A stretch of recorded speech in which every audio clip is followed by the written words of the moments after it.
Hey Perry, it's nice to speak to you.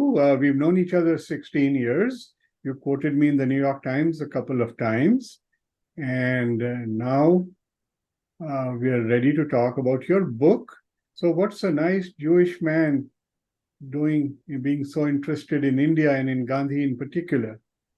Well, first of all, you don't have to be Jewish or Hindu or Muslim or Buddhist to appreciate the values that Gandhi supported and espoused. In fact, his ideas cross many, many religions. I first got interested in India in the 1970s when I went there looking for a guru because I was disenchanted with the Judeo-Christian form of practice.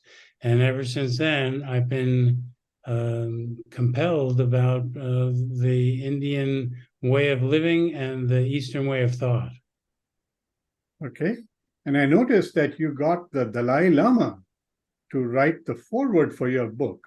I know he's not one who does this kind of thing very often, and I do remember you met him before you wrote your book Buddha or Bust, which I really enjoyed reading.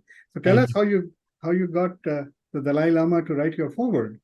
Well, I had interviewed him in McLeod in northern India almost 20 years ago, and it was a very memorable interview. And I used it for the book I wrote about Buddhism, as you said, Buddha or Bust. But I also had written a major story for National Geographic magazine called Buddha Rising, about the increasing popularity of Buddhism. So through another friend, I reached out to his secretary, and it took me a few months of waiting, and then finally he read the book, and his team read the book, and he wrote a very glowing foreword to my book. So I'm very, very grateful. That's wonderful.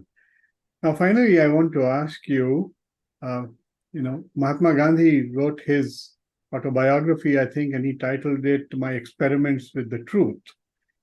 Now, today people say we live in a post-truth society. Today we live in a world where there's so much violence, gun violence in the US, wars all over the place. How is Gandhi relevant to today's world 75 years after he died?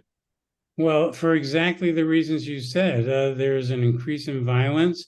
There's an increase of non-truth, lying, through politicians and people in business. People don't trust each other.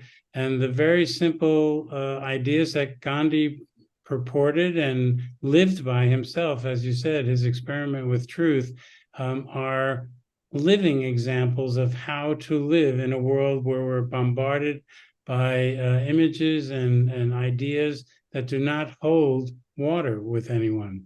So I followed 6 of Gandhi's principles in the world today, trying to decrease the influence of violence, decrease the influence of lies, and I tried to live more simply by faith. I practice vegetarianism, even brahmacharya, which is celibacy.